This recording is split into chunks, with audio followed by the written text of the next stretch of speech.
Voici bien une tarte express à la Christophe Michalak, c'est-à-dire déstructurée, et réalisée avec quelques-uns des ingrédients préférés du chef, le yuzu, agrume japonais préparé en crémeux fondant, et le chocolat qui sert de liant au croustillant et parfume la chantilly au gianduja. Quelques suprêmes de citron et des noisettes caramélisées, il n'y a plus qu'à déguster. Les candidats vont être très attentifs à la démonstration du chef. Ils ne pourront compter que sur leurs notes lors de l'épreuve, car ils ne possèdent pas la recette. Une tarte yuzu, vous savez que la pâtisserie, c'est un peu complexe. Qui dit tarte dit pâte sucrée ou pâte à foncer. Il faut la foncer, il faut la cuire, la pré-cuire. Il faut attendre qu'elle refroidisse, il faut faire une crème citron. Sauf qu'on va remplacer le jus de citron par du jus de yuzu. Je n'ai jamais cuisiné ce produit-là. J'ai voulu en trouver, j'ai eu du mal à en trouver. Mais là, je suis vraiment content, c'est une opportunité. C'est une occasion de le faire. Alors, regardez, jus de yuzu, un agrume japonais qui est juste incroyable. De toute façon, c'est simple. Du moment qu'on commence à travailler avec le yuzu, on zappe totalement le citron vert et le citron jaune. Moi, personnellement, toutes mes tartes au citron sont toutes remplacées par le jus de yuzu. Alors, ça a un coût, mais c'est tellement dingue que vraiment, ça en mérite la peine. Et ça se trouve pas partout, ça? Alors, le jus de yuzu, on peut le trouver maintenant sur Internet, sur certaines épiceries raffinées.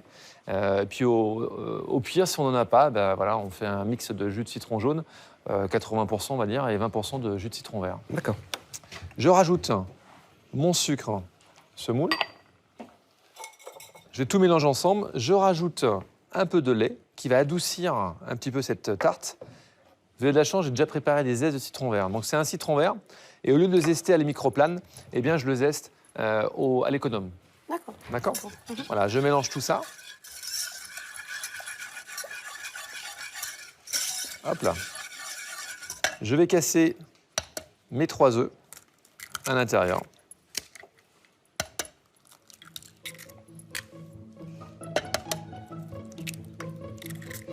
Et voilà.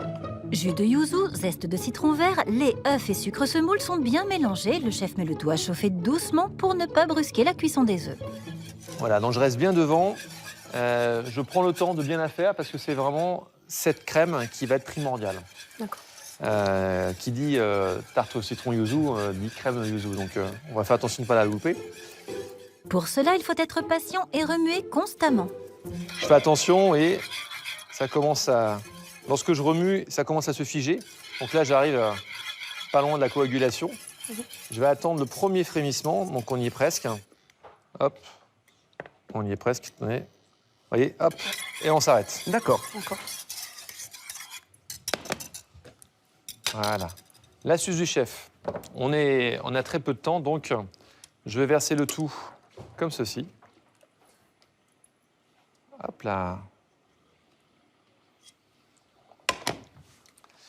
Et là, je chinoise et je récupère que le Graal, que l'excédent.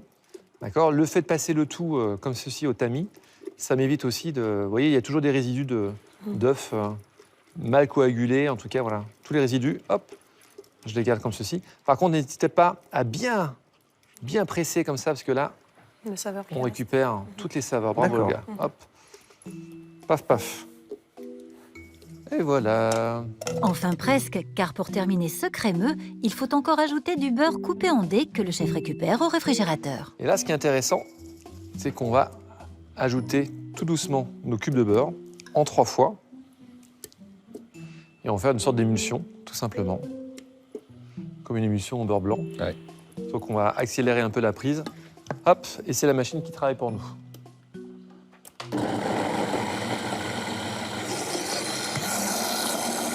Et on rajoute tout doucement les cubes de beurre, comme ceci. Là, ce qui est important, c'est qu'on a un produit donc, qui est très chaud, environ 90 degrés. Oui. Et je rajoute un beurre qui sort du réfrigérateur à 4 degrés. Je le rajoute au fur et à mesure pour obtenir en fait une sorte de texture mayonnaise. Si votre crème n'est pas assez chaude et votre beurre est très froid, on va obtenir une crème granuleuse et pas très sexy. D'accord. À l'inverse, si votre beurre est à température ambiante et votre crème est trop chaude, on obtiendra une crème qui finalement en texture ne sera pas très agréable non plus. Elle sera trop liquide. Hop là. On laisse homogénéiser le tout. Une fois cette crème bien lisse et onctueuse, le chef l'étale dans un plat réfrigéré et la recouvre au contact d'un film alimentaire. Voilà, un petit coup au froid, comme ça elle va se stabiliser. Alors voilà, on va vite, on fait bien, ça va bien se passer. Congélateur. Congélateur. Et maintenant, on va travailler le chocolat. Et on va le faire fondre à même ma casserole. Un bon chocolat au lait. Voilà, je le concasse tout simplement pour que ça fonde plus vite. Je ne me prends pas la tête. D'accord. Donc c'est chocolat au lait, pas chocolat noir pour cette recette. Ah, je préfère le chocolat au lait avec le yuzu, D'accord. personnellement. Et voilà, on y va. Donc on ne va pas brusquer le chocolat, là, l'idée c'est juste de le faire fondre délicatement. Donc on va rester à 4 tranquillement. Je vais prendre une maryse. D'accord, tranquillou, Ok. on fait fondre.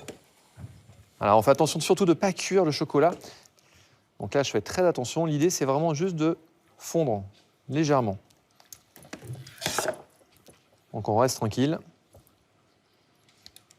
Paf, paf, paf. Hop là. Et ensuite, on va s'amuser. On va prendre des petits gants. Et on va se faire plaisir.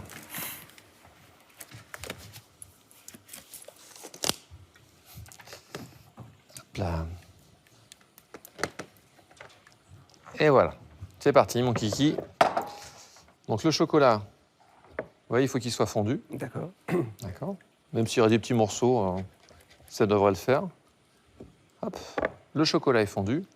Là, je n'excède pas. Là, je suis à 37-38 degrés. OK. Hop. On fait tout au pifomètre. J'adore, moi. Pas pareil, toi Tu fais Si, souvent la si, cuisine à si. la maison, Jérôme, ou pas? Oui, ça m'arrive. On fait beaucoup de choses au pifomètre, non, à la maison. Surtout à la maison, quoi. On a Surtout à la généralement maison. pas tout ce qu'on veut, donc Alors, je vais prendre un peu de improvise. fleur de sel. Une belle pincée de fleur de sel dans mon chocolat fondu. Je vais mettre l'équivalent, une grosse pincée de crêpes séchées dentelle. Et puis, je vais émietter aussi, hop, un sablé. Alors, shortbread, sablé breton, Oui. si je suis en Bretagne. Et le chef mélange énergiquement les ingrédients de son croustillant. Là, sans la plaque, hein, juste ma feuille, je vais faire une petite abaisse, comme ceci. Et je vais tout simplement poser une deuxième feuille et je vais appuyer délicatement. En fait, l'idée, c'est de faire un petit disque, une épaisseur de 5 mm. Voilà, ça c'est pas mal. Voilà, 5 bons millimètres. Le croustillant ainsi étalé peut rejoindre le crémeux au congélateur. Petite opération technique maintenant, le chef va lever les suprêmes d'un citron. On va caresser notre citron. Déjà, on le pose comme ceci. Et là, tout simplement, moi j'aime bien travailler avec le couteau à dents. On va caresser notre citron pour enlever la partie blanchâtre et garder que le citron en suprême.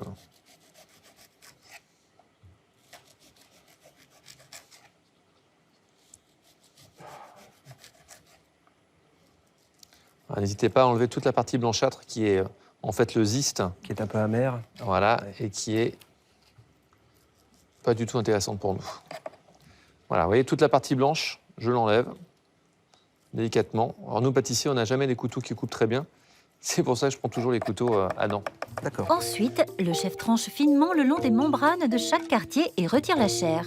Puis il découpe ses suprêmes en petits morceaux et les pose sur du papier absorbant. Alors, je récapitule. On a notre crème au citron au frigo, au congélateur pour qu'il redurcisse un peu. On a notre sablé rock'n'roll qui est au frigo. On a nos suprêmes qui sont réalisés, donc 3 étapes. La 4e étape, ça va être de faire des noisettes légèrement caramélisées. OK? Des éclats de noisettes exactement, que le chef réalise en quelques coups de rouleau à pâtisserie. Directement dans une poêle. Bon, ça, c'est une technique rapide, hein. Je saupoudre généreusement de sucre glace. Et on va caraméliser tout ça. Alors, l'idée, c'est qu'il y ait autant de sucre glace que de noisettes. Vous voyez déjà, regardez, juste à froid. Une fois que ça sera bien caramélisé, je mets un peu de fleur de sel.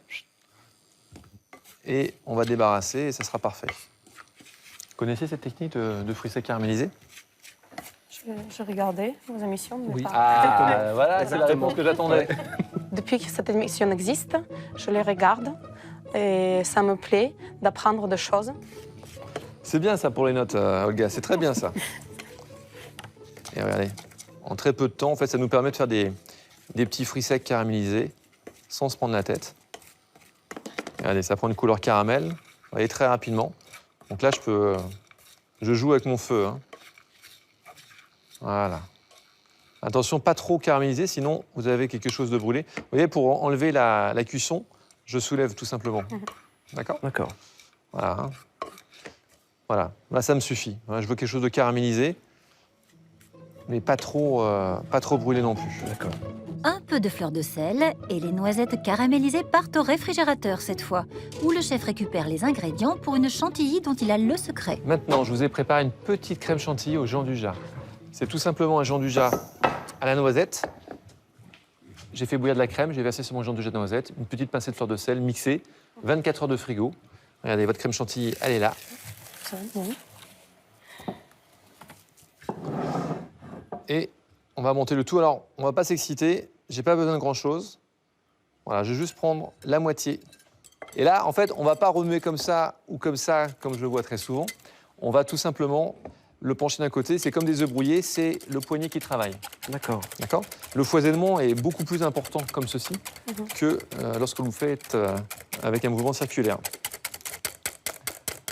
Vous voyez, elle commence à foisonner. Elle commence à mousser. D'accord. Ouais. Voilà. Si vous la montez trop, on va trop la barater, trop la graisser. Et vous voyez, regardez. En effet. Et l'astuce du chef, toujours un bol bien froid D'accord. pour pouvoir monter le tout correctement.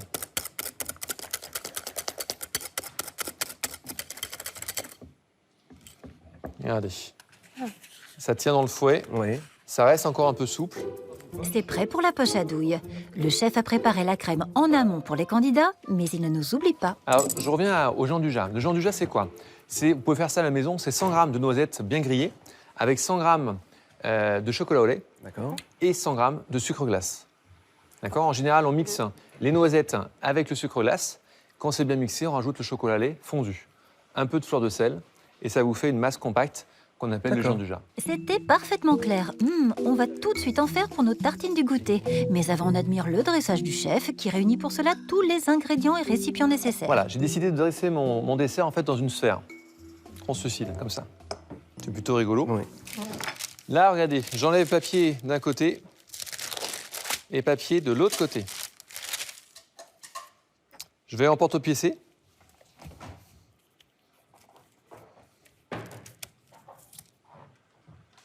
Je fais attention de ne pas le casser. Hop là. Regardons maintenant ce qui se passe ici. Donc là, elle commence à coaguler. Je prends juste sur les côtés ce dont j'ai besoin. Et vous avez vu que l'action, c'est de mettre la cuillère et pas l'inverse. Hein. C'est-à-dire que je fais pas ça, parce que là, j'en mets partout. D'accord.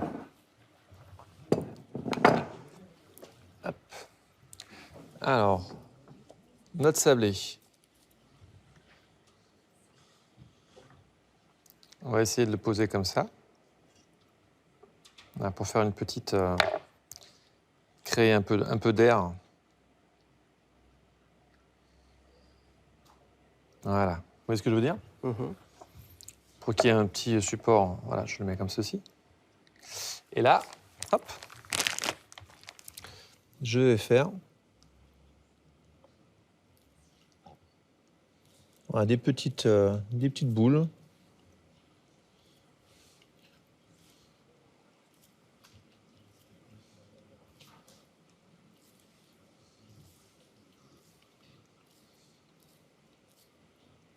Voilà, je me fais plaisir.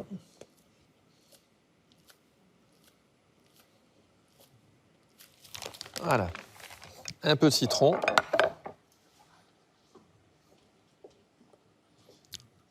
En fait, l'idée, c'est que lorsque je vais déguster ma tarte citron, noisette, yuzu, je vais tout simplement devoir concasser le tout avec ma cuillère. Voilà, c'est un truc rigolo, tout simple. Bon, voilà, attention, les petits suprêmes, bien comme il faut. Je suis pas un excité, hein, j'en mets pas partout. Je mets juste ce dont j'ai besoin. Mes petites noisettes, par-ci, par-là.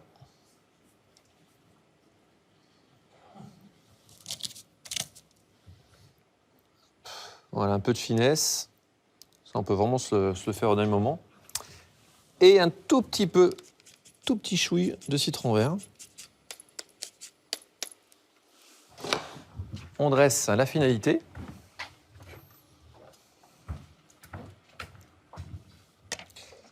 Voilà, un peu de noisette. Oui.